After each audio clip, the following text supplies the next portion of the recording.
ও মাই god, ও মাই god, ও মাই god, এত কম টাকায় wow momo! ভাববার বিষয়। দেখি অর্ডার করে।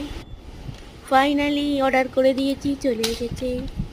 প্রায় 20 মিনিটের মধ্যে চলে এসেছে, বেশিক্ষণ ওয়েট করায়নি।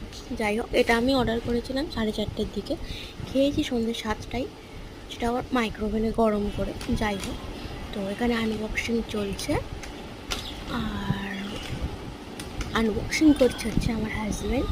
প্রথমেই প্যাকেটটা খোলার পর এখানে দিয়েছিল টিস্যু, আর দিয়েছিল কাঁটা চামচ, যেগুলো হচ্ছে কাঠের ছিল, খুব সুন্দর। আর ছোট্ট ছোট্ট কৌটোই দিয়েছিল, যেহেতু আমরা 6 প্যাকেট মোমো অর্ডার করেছিলাম। 3 প্যাকেট ছিল ভেজ স্টিম মোমো, আর 3 প্যাকেট ছিল চিকেন স্টিম মোমো। তো এখানে আমরা ছটা চাটনি দিয়েছিল আমাদের। চাটনির ডিব্বাগুলো তো আমার এত সুন্দর লেগেছে, কি বলবো। তো যাই হোক, এখানে একে একে আমরা সবগুলো বের করে নেবো, এবার দেখবার পালা কীরকম কী আসে। সব কিছুই আপনাদের সঙ্গে শেয়ার করব, আর কত টাকায় পেলাম সেটা অবশ্যই আপনাদের সঙ্গে শেয়ার করবো। যেহেতু আমার ফার্স্ট অর্ডার ছিল সুইগিতে, তো সেই জন্য আমি হয়তো মানে অফারটা পেয়েছি। আপনারাও যদি ফার্স্ট অর্ডার করেন, আপনারাও অফারটা পেয়ে থাকবেন।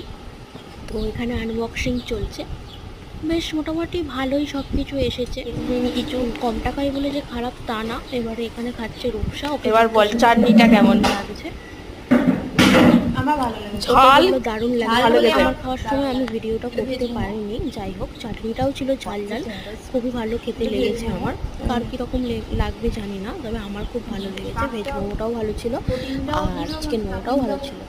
দাম কম বলে যে খারাপ হবে এরকম কোনো মানে নেই। যাই হোক, আমি এই মোমোগুলো পেয়েছিলাম 29 টাকা করে।